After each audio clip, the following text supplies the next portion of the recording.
자, 오늘은 아이언 이제 조금 넘어가고요. 아이언에도 이제 뭐 할 얘기는 많이 있는데, 천천히 하기로 하고요. 그다음에 오늘은 급하게 드라이버 쪽으로 한번 들어와 봤어요. 드라이버를 우리가 이제 구질이 많이 발생하잖아요. 스트레이터, 페이더, 드로우, 슬라이스, 훅. 사실은 슬라이스와 훅은 우리가 의도해서 치는 볼이 아니죠. 근데, 페이드나 드로우 같은 경우는 사실은 의도해서 치기도 하고요. 페이드나 드로우를 의도해서 치려면 스트레이트를 또 칠 줄 알아야 돼요. 스트레이트를 칠 줄 모르는 사람이 페이드하고 드로우를 의도해서 칠 수가 없습니다. 그래서 그 부분에 대해서 지금 이제 화이트보드에서 좀 그림을 그려가면서 제가 조금 설명을 좀 드려볼게요.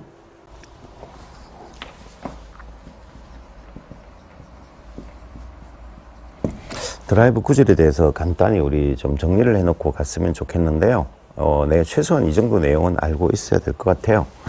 하늘에서 이제 사람을 내려다보면 머리가 여기 있고요. 그 다음에 어깨가 이렇게 있고, 그 다음에 우리가 드라이브는 발 넓이가 스탠스 안쪽 넓이가 어깨 넓이라고 보니까 발은 이런 형태가 되어 있을 거예요. 이런 형태로.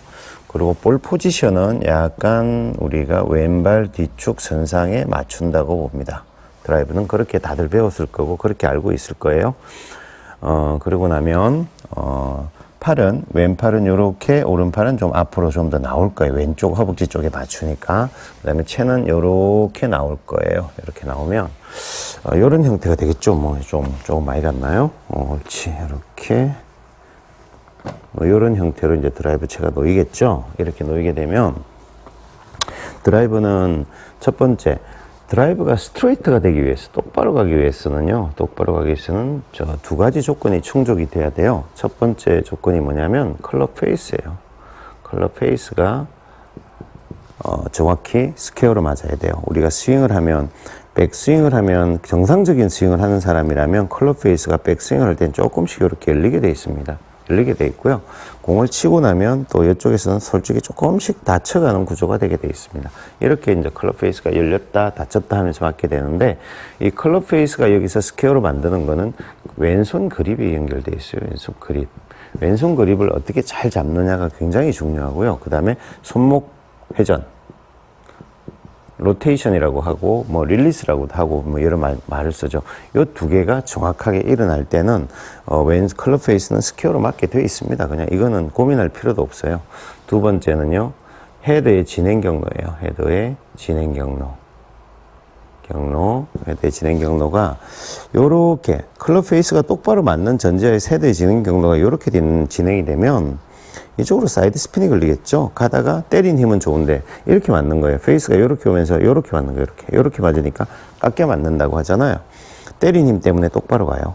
근데 힘이 떨어지면 끝단에서 공이 돌고 있으니까 오른쪽으로 휘는 구조가 나오죠. 이게 페이드고요. 만일에 헤드가 이쪽으로 진행이 된다면 사이드 스핀이 이쪽으로 흘리니까 가다가 드로우가 나게 되는 거죠. 여기서 헤드가 공에 접근하기 전 10cm부터 공을 지나가는 한 10cm까지가 진행 경로가 똑바르다면 거의 스트레이트로 간다고 보시면 됩니다. 그러면 이 헤드의 진행 경로 부분은 어떻게 결정을 할 거냐면, 이 클럽을 잡고 있는 팔이 왼팔도 잡고 있고 오른팔도 잡고 있어요. 그러면 이 헤드에 가는 길을 왼팔이 결정할 수도 있고 오른팔이 결정할 수도 있겠죠. 만일에 오른팔이 결정하면 어떻게 될까요? 일단은 몸의 회전은 조금 무시한 상태에서 볼게요. 오른팔이 결정을 한다면 축이 여기 있어요. 회전이 이렇게 걸릴 확률이 되게 많습니다. 오른팔이. 원의 중심이 여기서 발생하기 때문에, 그러면 공이 맞을 때 헤드가 안쪽으로 들어올 확률이 되게 높아져요. 자, 왼팔이 결정하면 어떻게 될까요? 왼팔의 회전축은 여기 있죠. 길이 이렇게 될 확률이 되게 많아요. 이렇게 되면서 이쪽에서는 목표 방향과 직선 구간이 형성될, 큰 원의 일정 부분을 딱 잘라서 보면 직선에 근접한 구간이 나오죠. 이 구간이 여기서 형성이 될 확률이 되게 높아지게 됩니다. 그래서 이 헤드의 진행 경로 부분은 왼팔이 길을 결정을 할 수 있어야 돼요. 왼팔이 길을 결정해야 되는데, 초보자들 같은 경우에 이 왼팔이 길을 결정을 하려면 사실은 몸이 동력을 만들어내야 돼요. 몸의 회전이 클럽이 진행하는 어떤 회전 동력을 만들어줄 때 왼팔이 길을 결정할 수 있게 되는데요. 몸의 회전이 이렇게 동력을 결정하지 못하게 되면 왼팔보다는 오른팔이 힘이 좋잖아요. 그래서 오른팔이 길을 결정할 확률이 굉장히 높아집니다. 그래서 초보자들 같은 경우에는 이 팔을 쓰는 동작이 훨씬 더 많기 때문에 초기에는요, 슬라이스나 페이드가 발생할 확률이 굉장히 높아져요, 초보자들은. 근데 꾸준히 연습을 하다 보면 몸의 회전이 강해지고요. 이렇게 되면 왼팔이 길을 결정하는 구조로 자꾸 바뀌어가게 되겠죠. 그러면서 이제 스트레이트가 나오기 시작할 거고요. 컨디션이 안 좋은, 공을 잘 치는 사람인데 컨디션이 되게 안 좋은 상태에 있는 상급자인 경우에는 훅이 날 확률이 굉장히 많아요, 훅이. 왜냐하면 손목 로테이션은 굉장히 잘 된다는 거예요. 그런 분들은 손목은 회전이 되게 좋은데 컨디션이 되게 안 좋은 날 보면 몸의 회전이 더디게 돼요.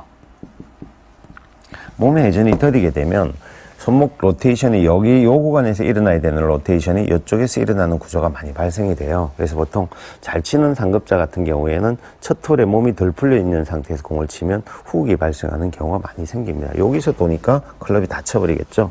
그래서 이런 구조로 되어 있다는 것 정도는 알고 있어야 돼요. 그래서 우리가 스윙을 하면 필드에 가서 우리가 공을 칠 때 내가 스트레이트가 난다면 상관이 없는데 내가 계속 페이드가 걸리고 있다면 약간 이런 구조로 들어오고 있다 상상을 하시면 되고요. 오늘 이상하게 드로우가 걸리네 하면 이런 구조로 빠지고 있다 생각하시면 돼요.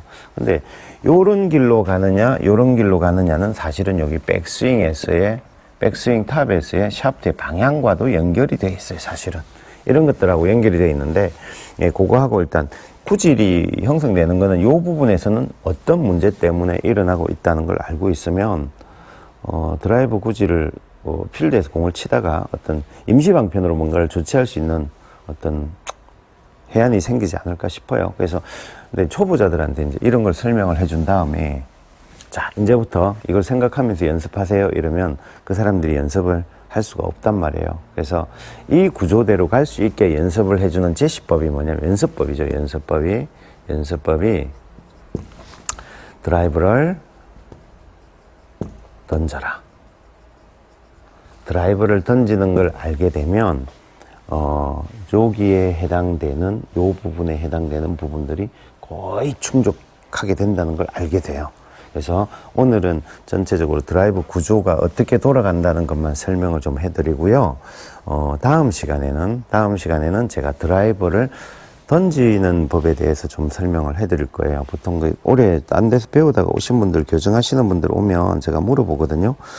드라이브를 던지라는 얘기를 참 많이 하잖아요. 근데 던져지던가요? 하면 안 던져지죠. 그죠? 던지라는 표현, 던지는 느낌이에요 라고 표현만 할 뿐이지 구체적으로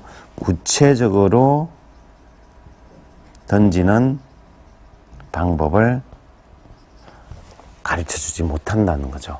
구체적으로 던지는 방법을 알려줘야 돼요. 그래서 이 드라이브 구체적으로 던지는 방법은 제가 다음 시간에 영상으로 여러분들한테 꼭 찍어서 보여드리도록 하겠습니다. 오늘은 이 정도 설명이면 지금 화이트보드를 통해서 설명을 좀 드렸는데 사실은 그 아웃사이드 인으로 들어오면서 클럽이 또 다쳐 맞으면 훅이 나거나 왼쪽으로 풀이 나기도 하고요. 그 다음에 인사이드 아웃으로 들어오면서 클럽이 또 열려 맞으면 굉장히 심한 악성 슬라이스가 발생할 수도 있습니다.